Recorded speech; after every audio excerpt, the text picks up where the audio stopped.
ഇന്നത്തെ നമ്മുടെ recipe Christmas special രുചികരമായ ചിക്കൻ കുറുമയുടെ റെസിപ്പിയുമായാണ്. കുറച്ച് ഇൻഗ്രീഡിയൻസ് വെച്ചിട്ട് വളരെ പെട്ടെന്ന് തയ്യാറാക്കാൻ പറ്റിയ ഈ ഒരു റെസിപ്പി എങ്ങനെ തയ്യാറാക്കാമെന്ന് കണ്ടു നോക്കാം.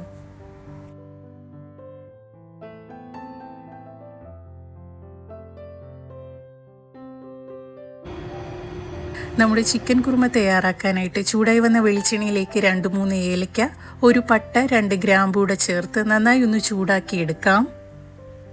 ഇതിലേക്കൊരു 3 മീഡിയം സൈസിലുള്ള ഒനിയൻ സ്ലൈസായി അരിഞ്ഞതും ആവശ്യത്തിനുപ്പും കുറച്ച് കറിവേപ്പിലയോടെ ചേർത്ത് നന്നായി ഒന്ന് വഴറ്റിയെടുക്കാം.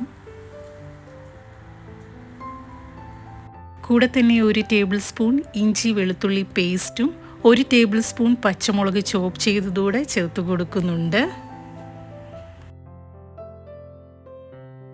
ഇഞ്ചി വെളുത്തുള്ളി പച്ചമണം മാറുന്നിടം വരെ നമുക്കിതൊന്ന് വഴറ്റിയെടുക്കാം. ഇനി ഇതിലേക്കൊരു വലിയ തക്കാളി കട്ട് ചെയ്തതൂടെ ചേർത്ത് കൊടുക്കുന്നുണ്ട്. തക്കാളിക്ക് പകരം നിങ്ങൾക്ക് തൈരും എടുക്കാവുന്നതാണ്. തക്കാളി ഒന്ന് വഴന്നു വരാനായിട്ട് നമുക്കിതൊന്ന് അടച്ചു വെക്കാം.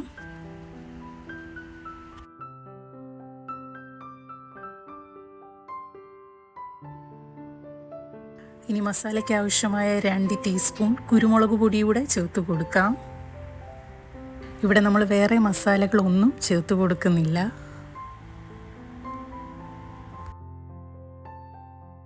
ഇനി ഇതിലേക്ക് നന്നായി കഴുകിയെടുത്ത 1 കിലോ ചിക്കനാണ് ചേർത്ത് കൊടുക്കുന്നത്.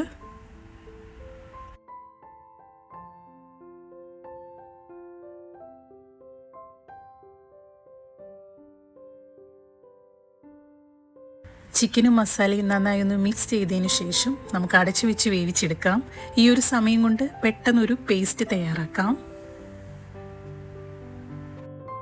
അതിനായിട്ടൊരു മിക്സിയുടെ ജാറിലേക്ക് 1/4 കപ്പ് തേങ്ങ ചിരകിയതും 1 ചെറിയ കൈപ്പിടി കാഷ്യൂസ് കുറച്ച് വെള്ളത്തിൽ സോക്ക് ചെയ്തതൂടെ ചേർത്ത് കൊടുക്കുന്നുണ്ട്.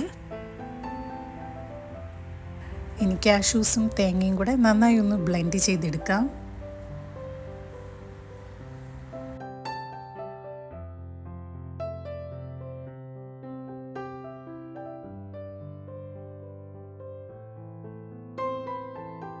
നന്നായി ബ്ലെൻഡ് ചെയ്തെടുത്ത കാഷ്യൂ കോക്കനട്ട് പേസ്റ്റ് ഇനി ചിക്കനിലേക്ക് ചേർത്ത് കൊടുക്കാം.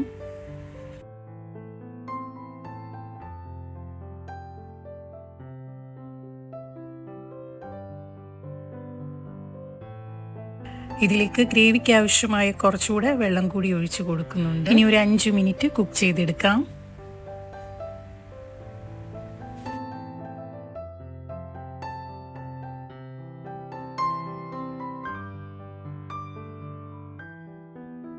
ഇനി പാകത്തിന് ഉപ്പൂടെ ചേർത്ത് കൊടുക്കാം.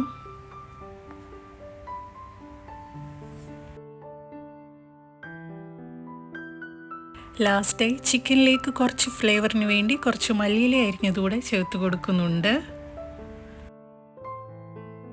കുറച്ചുകൂടെ ടേസ്റ്റിനായിട്ട് 1 ടേബിൾ സ്പൂൺ നെയ്യിലേക്ക് കുറച്ച് കാഷ്യൂസ് റോസ്റ്റ് ചെയ്തതൂടെ ചേർത്ത് കൊടുക്കുന്നുണ്ട്. എന്താ ഇത്രയേ ഉള്ളൂ. വളരെ രുചികരമായിട്ടുള്ള നമ്മുടെ ചിക്കൻ കുറുമ ഇവിടെ തയ്യാറായിട്ടുണ്ട്. ഇത് നിങ്ങൾക്ക് അപ്പത്തിൻ്റെയും നെയ്ച്ചോറിൻ്റെയും ഒക്കെ കൂടെ കഴിക്കാൻ പറ്റിയ നല്ലൊരു റെസിപ്പി കൂടിയാണ്. ഇങ്ങനെ ട്രൈ ചെയ്യാത്തവരുണ്ടെങ്കിൽ തീർച്ചയായിട്ടും ട്രൈ ചെയ്ത് നോക്കുക. ഇന്നത്തെ നമ്മുടെ റെസിപ്പി എല്ലാവർക്കും ഇഷ്ടമായെന്ന് വിശ്വസിക്കുന്നു. പുതിയൊരു വീഡിയോയുമായി നമുക്ക് വീണ്ടും കാണാം. നന്ദി, നമസ്കാരം.